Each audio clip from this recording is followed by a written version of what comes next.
ভাবুন একবার ৪২ বছর ধরে একটি মৃতদেহ একটি শহরের ব্যস্ত অ্যাপার্টমেন্টে সকলের অগোচরে বসে রইল, কিন্তু কেউ বুঝতেই পারেনি এটা কিভাবে সম্ভব হলো।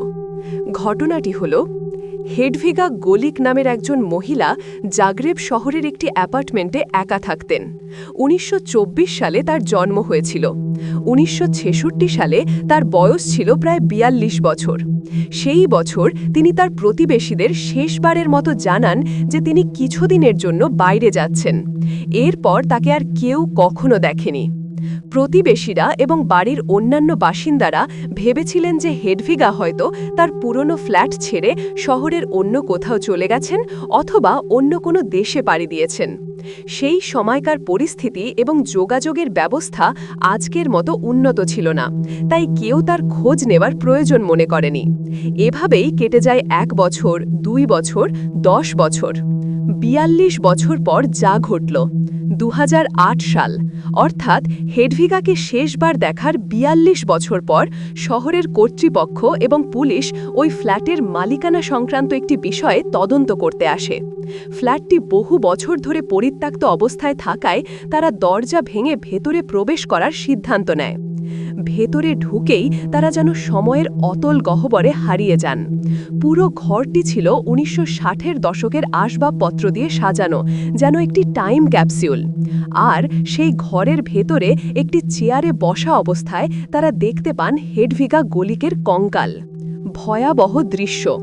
হেডভিগার কঙ্কালটি একটি আরামকেদারায় বসা ছিল, ঠিক তার টেবিলের সামনে।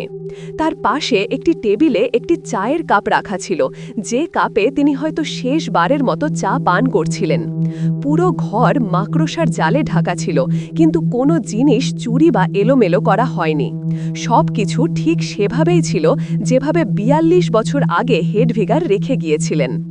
কিভাবে এটা সম্ভব হলো? তদন্তে জানা যায় হেডভিগা সম্ভবত ১৯৬৬ সালেই তার চেয়ারে বসে স্বাভাবিকভাবেই মারা গিয়েছিলেন। তার ফ্ল্যাটটি এমনভাবে তৈরি ছিল যে ভেতর থেকে কোনো গন্ধ বাইরে যাওয়ার সুযোগ ছিল না। আর প্রতিবেশীরা যেহেতু ধরেই নিয়েছিল যে তিনি চলে গেছেন, তাই তার খোঁজ করার প্রশ্নই ওঠেনি। ভাবুন একবার, ৪২ বছর ধরে একটি মৃতদেহ একটি শহরের ব্যস্ত অ্যাপার্টমেন্টে সকলের অগোচরে বসে রইল। এই ৪২ বছরে পৃথিবী কতটা বদলে গেছে। যুগোস্লাভিয়া ভেঙে নতুন দেশ ক্রোয়েশিয়া তৈরি হয়েছে, মানুষ চাঁদে অবতরণ করেছে, ইন্টারনেট এবং মোবাইল ফোনের আবিষ্কার হয়েছে, স্নায়ুযুদ্ধ শেষ হয়েছে। কিন্তু হেডভিগার জন্য সময় থেমে গিয়েছিল সেই ১৯৬৬ সালেই। এই ঘটনাটি জয়েস ভিনসেন্টের থেকেও ভয়াবহ, কারণ এখানে সময়কালটা অবিশ্বাস্য রকম দীর্ঘ, প্রায় অর্ধ শতাব্দী। এটি শহরে বিচ্ছিন্নতা এবং সামাজিক নিঃসঙ্গতার এক চরম এবং মর্মান্তক উদাহরণ। আপনারা কি জয়েস ভিনসেন্টের ঘটনাটি জানেন? তার সাথে কি ঘটেছিল? যদি না জানেন, তাহলে কমেন্টে দেয়া ভিডিওটি দেখতে পারেন।